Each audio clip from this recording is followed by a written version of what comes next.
มาสัมพุทธัสสะตรัสรู้ชอบได้โดยพระองค์เองพุทธังสรณังคัจฉามิธัมมังสรณังคัจฉามิสังฆังสรณังคัจฉามิทุติยัมปิพุทธังสรณังคัจฉามิทุติยัมปิธัมมังสรณังคัจฉามิทุติยัมปิสังฆังสรณังคัจฉามิตติยัมปิพุทธังสรณังคัจฉามิตติยัมปิธัมมังสรณังคัจฉามิตติยัมปิสังฆังสรณังคัจฉามิยะโตหังภาคิเนอริยญาชาติยาชาโตนาภิชานามิสัญเจจาปานังชีวิตาโวโรเปตาเตนะสัจเจนะโสติเตโหตุโสติขัพพัชชาโหชังโคสติสังฆาโตธัมมานังวิจโยตถาวิริยัมปิติปัสสัทธิโพชังคาจะตถาปะเรสัมมาทุเปขะโพชังคาสัตเตเตสัพพทัสสินามุนินาสัมมาทัคคาตาภาวิตาภาหุลิกตาสังวัตตันติอภิญญายานิพพานายะจะโพธิยาเอเตนะสัจจวัชเชนะโสติเตโหตุสัพพทาเอกัสสมิงสัมมะเยนะโทโมคัลลานัญจกัสสปังคิลาเนทุขิเตทิสวาโพชังเทสัตตะเทสัญญิเตจะตังอภินันติตวาโรคามุตจิงสุตังคะเนเอเตนะสัจจวัชเชนะโสทิเตโหตุสัพพทาเอกทาธัมมราชาปิเขลัญเยนะปิปิริโตจุนตาเทเลนะตัญเยวะพนาเปตวานะสาทะรังสัมโมติตวาจะอาภาธาตัมหาพุทธาสิทานะโสเอเตนะสัจจวัชเชนะโสทิเตโหตุสัพพทาปะอินาเตจะอาภาธาตินันนัมปิมะเยสินังมัคคาหตะกิเลสาวะปัตตานุปติธัมมะตังเอเตนะสัจจวัชเชนะโสทิเตโหตุสัพพทาภวตุสัพพมังคลังรักขันตุสัพพเทวตาสัพพพุทธานุภาเวนะสัทธาโสทิภวันตุเตภวตุสัพพมังคลังรักขันตุสัพพเทวตาสัพพธัมมานุภาเวนะสัทธาโสทิภวันตุเตภวตุสัพพมังคลังรักขันตุสัพพเทวตาสัพพสังฆานุภาเวนะสัทธาโสทิภวันตุเต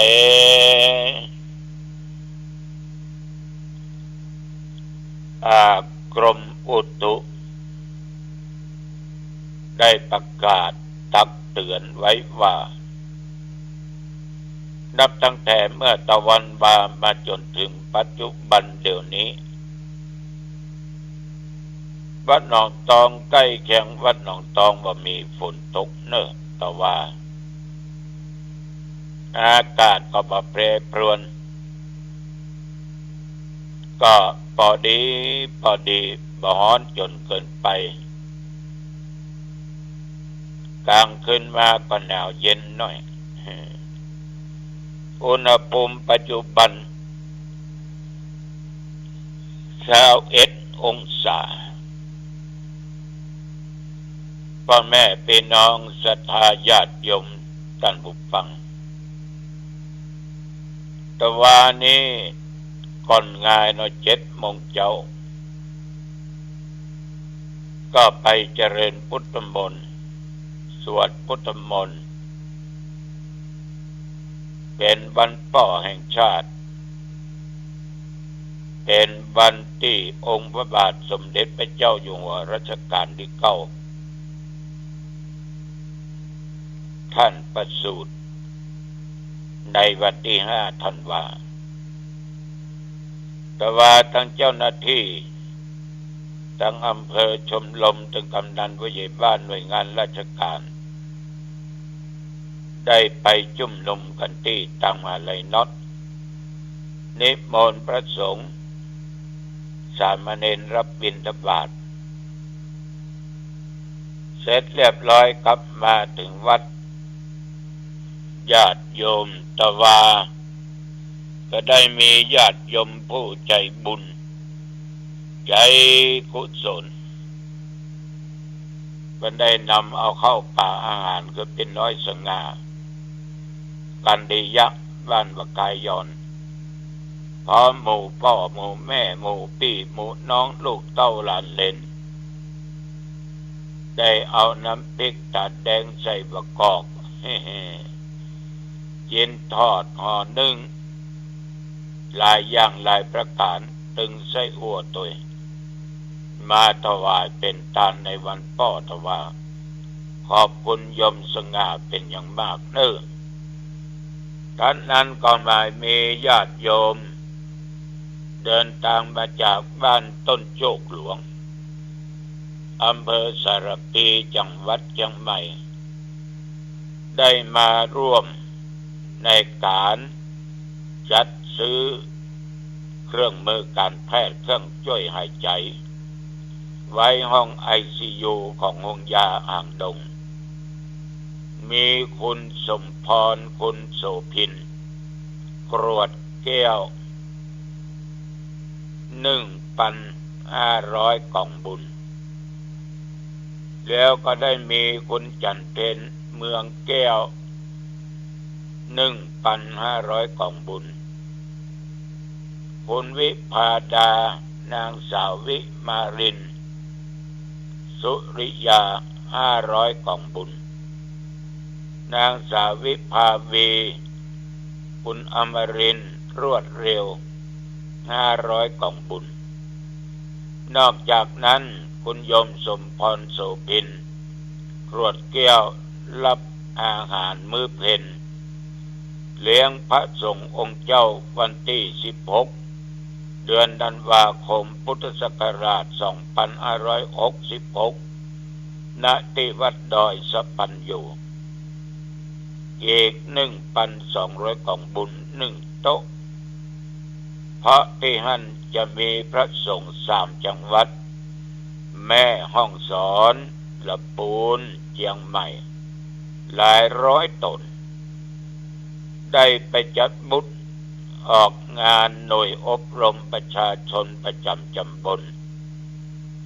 50 เต็นท์ตึงหน่วยงานองค์กรญาติโยมไปมีโอกาสเวลาเจริญพรไปเนอไปดูว่าตุเจ้าเขาปัญญาการแต่บัดแต่ทุกอำเภอต้องเอาผลงานไปแสดงไปออกบุญกันก็จะมีการเลี้ยงอาหารมื้อเพ็ญถึงวันที่16 วันที่17เป็นจะ200 โต๊ะปุ่นฉะนั้นญาติโยมไปมีศรัทธาจะให้จะหอมเลี้ยงเพ็ญอาหารทุกเจ้าเกิดมาจัดไหนจัดใดเอาก็บ่ทุกข์ยากบ่อดบ่กั้นบ่อยากเป็นการสุขภาพ ญาติโยมต้องขออนุโมทนาต่อคุณสมพรโสภินกรวดแก้วญาติพี่น้องทุกคนนะบ้านต้นโจกหลวงอำเภอสารพีต่อมาก็ได้มีคุณโยมคือท่านพันตำรวจเอกเสวกและคุณโยมจิตารัตน์ชูศิริท่านจะมาเป็นผู้กำกับสถานีตำรวจภูธรหนองตองแต่ว่ายังไม่ได้รับคำสั่งมาเตื้อท่านก็ต้องมาดูก่อน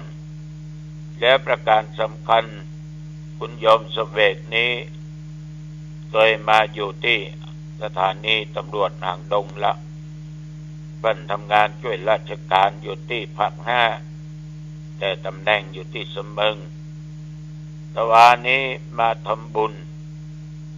พร้อมกับสีภรรยาคือคุณจิตารัตน์ชูศิรินี่บ้านก็อยู่ในเมืองเชียงใหม่คุณโยมผู้หญิงนี่เก่งจริงๆน่าอนุโมทนานะกินเจ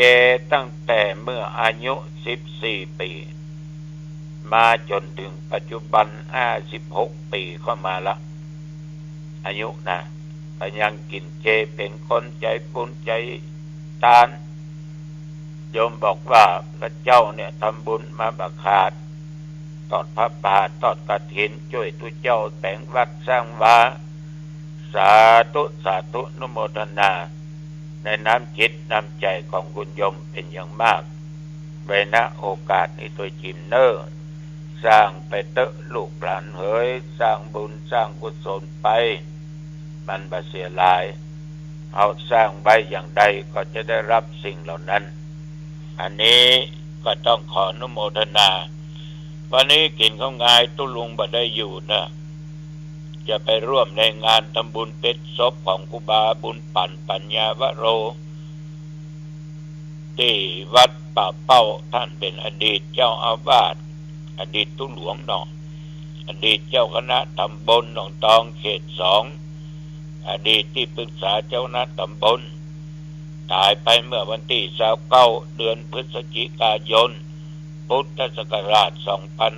2566เพิ่นจะปิดศพวันนี้แต่จริงศพปิดมื้อละคือการหยุดการปั้มเป็นบุญกุศลชั่วครั้งชั่วคราวอันนี้ตุลุงจะไปถ้ามีธุระไปตัวหาได้นะถามเน้นก็ได้ไปตัวหาได้ที่วัดป่าเป้าว่าไปทางใดบางไกลประมาณไปถึง2 กิโลถึงละนะศรัทธาญาติโยมคนเราถึงวันเนี่ยอันเรื่องการครหานินทาถูกคนอื่นนินทาเล่าหน้าจะควรนะมันต้องมีว่าเปิ้นว่าตัวแม้แต่พระอรหันต์แม้แต่พุทธเจ้าท่านทั้งหลายเขานั่งอยู่นิ่งๆนี่นะอย่าไปทำอย่างสักอย่างว่าใครสักอย่างเขาก็ยังถูกติฉินนินทาอยู่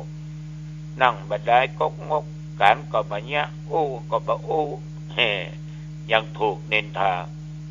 ไปเล่าให้คนอื่นฟังแถมไอ้นั้นอีนั้นมันอึมยักการยักงานหยอดนั่งย้อนกกกับบนบ้านการก็บ่เนี้ยบ่ท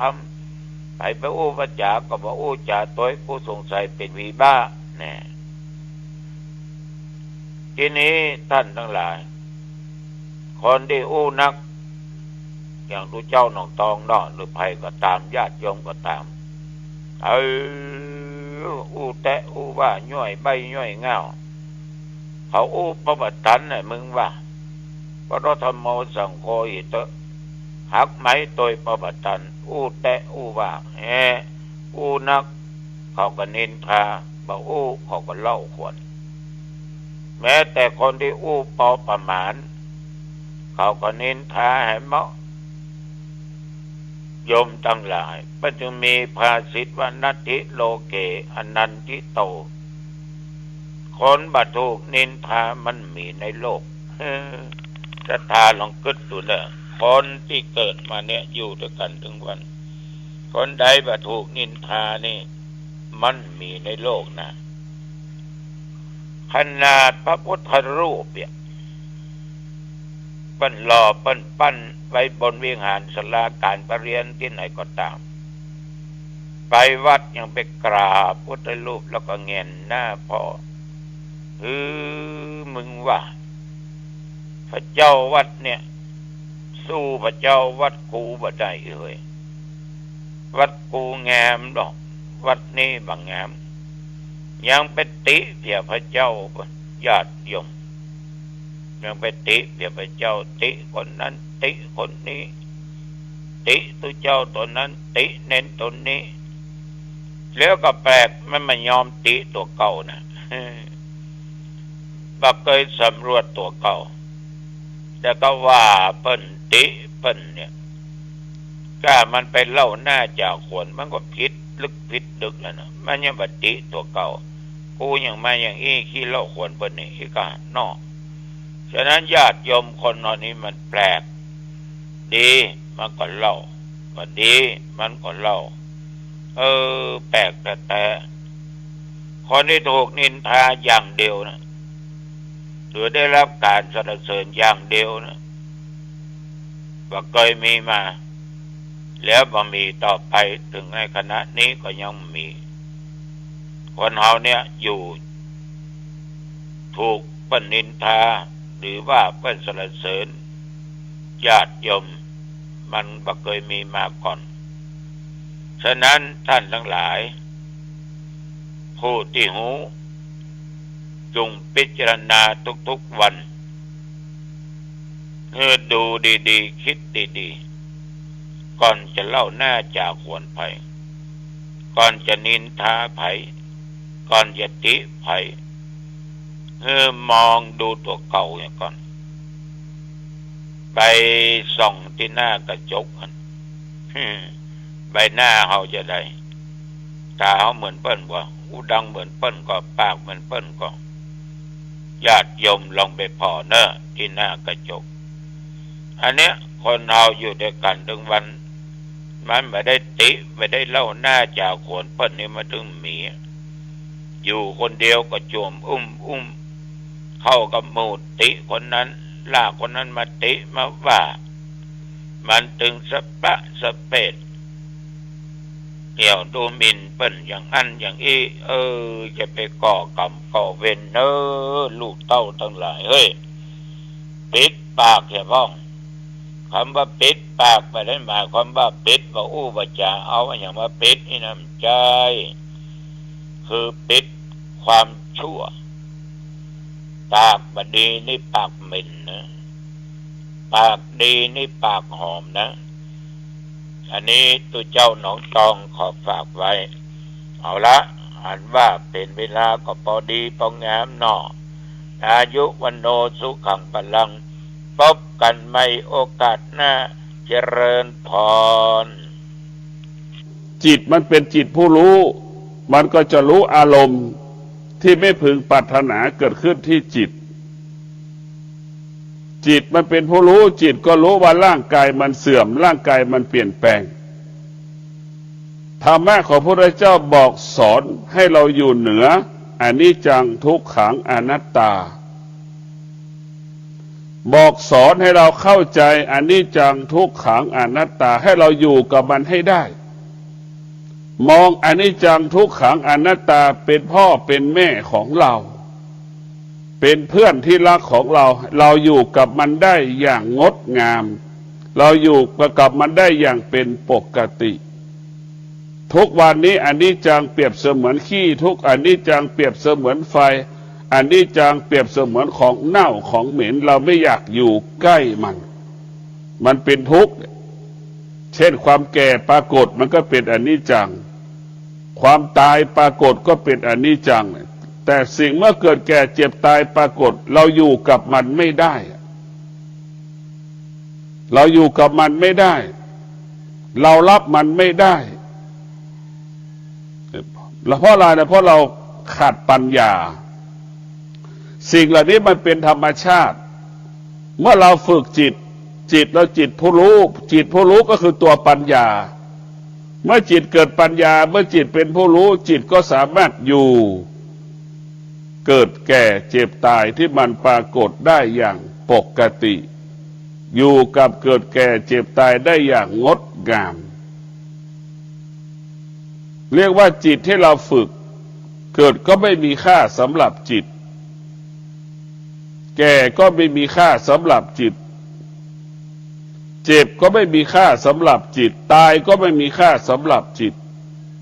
จิตที่เป็นผู้รู้ก็เข้าใจว่าสิ่งเหล่านี้ก็เป็นเช่นนี้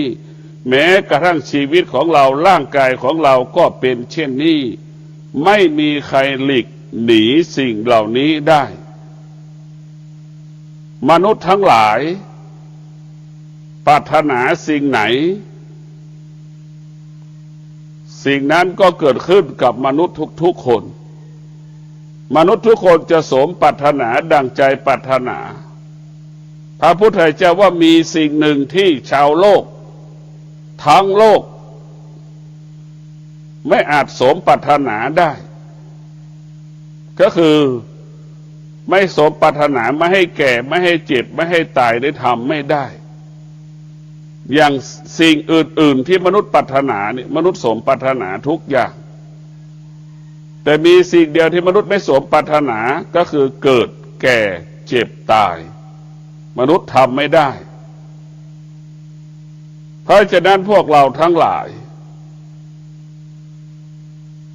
สิ่งที่มันเป็นความจริงก็คือเกิดแก่เจ็บตายมันเป็นเช่นนี้มันเป็นแบบนี้ของมันเราจะต้องพิจารณากายของเรามันเกิดความเสื่อมตลอดเวลาเช่นเรานั่งสมาธิร่างกายของเรามันก็เกิดอาการสำแดงอาการเจ็บปวดส่วนใดส่วนหนึ่งของร่างกายเช่นเราภาวนาอารมณ์สภาวะจิตของเรามันจะอึดอัดมันจะหงุดหงิดสิ่งเหล่านี้มันก็เป็นอนิจจังทุกขังอนัตตาทั้งสิ้นจิตเรารู้ให้อยู่เหนือสิ่งที่เราให้อยู่เหนือสิ่งที่จิตรู้สุขไม่มีทุกข์ไม่มีสุขไม่เกิดทุกข์ไม่เกิดไม่มีสุขไม่มีทุกข์หรือเราจะเรียกว่ามันว่างก็ได้จุดแล้วแต่เราจะไปเติมมันก็เหมือนเรากินไก่เราก็ไปติดในรสชาติของเครื่องปรุงถ้าเรามีปัญญาแล้วไม่จำเป็นต้องมีเครื่องปรุงกินก็แค่อิ่มเนี่ยนี่คือจิตผู้รู้จะเป็นเช่นนั้นไม่ปรุงแต่งเข้าใจว่าเป็นธรรมชาติแต่ในมนุษย์ทั้งหลายที่ไม่ได้ปฏิบัติธรรมหรือมนุษย์ทั้งหลายที่ปฏิบัติธรรมเข้าไม่ถึงธรรมก็ไปเกิดมีความรู้สึกที่เราเรียกว่าเวทนาทั้งหลายมีความรู้สึกเมื่อความรู้สึกเนี่ยมันจะมีแต่คำว่าทำลายชีวิตของเราความรู้สึกคนที่ไปติดไข้หวัดใหญ่ก็จะทำให้เกิดอาการอ่อนแอไม่มีแรงเจ็บปวดเนี่ยอาการมันจะเป็นเช่นนั้นถ้าเรามีเวทนาก็จะทำให้จิตเราและให้กายเราอ่อนแอหวั่นไหวตกอยู่ใต้อำนาจของความรู้สึกที่เรารู้สึก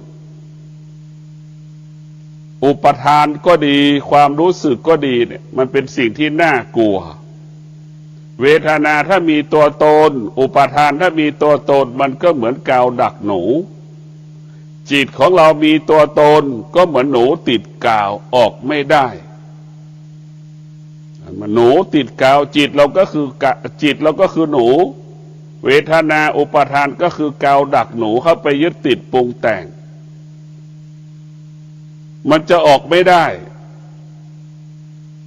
ส่วนมากสภาวะจิตของผู้ปฏิบัติธรรมก็เป็นเช่นนี้การปฏิบัติธรรมถือไม่ก้าวหน้าการปฏิบัติธรรมการสื่อธรรมการศึกษาธรรมจึงไม่เกิดผลรู้เฉย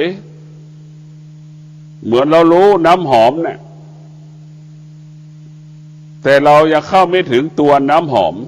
เพราะเราไม่ได้เปิดฝาขวด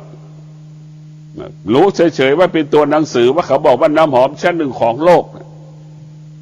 เขาบอกว่ากลิ่นมันหอมในตัวหนังสือแต่จมูกเราความจริงเราเข้ายังไม่ถึงมันรู้เฉยๆแต่เรายังเข้าไม่ถึงตัวรู้ผู้ปฏิบัติธรรมทั้งหลายก็เป็นเช่นนี้รู้ธรรมแต่เข้าไม่ถึงธรรมรู้แต่ธรรมรู้เพียงแต่คำพูดเช่นรู้ธรรมด้วยตัวหนังสือรู้ธรรมด้วยคำพูดที่เราฟังพ่อแม่ครูบาอาจารย์พูดออกมาแล้วก็จำรู้ด้วยหูรู้ด้วยตาในการอ่านหนังสือถ้ามารู้ด้วยจิตก็อีกตัวหนึ่งรู้ด้วยจิตแล้วมันจะลึกมันจะละเอียดรู้ธรรมด้วยภาษาของจิตเราจะรู้ว่าสติของเรานี่เมื่อเรามีสติจิตนั้นก็จะไปควบคุมกายใช่ไหมเมื่อเรามีสติจิตนั้นจะไปควบคุมอาย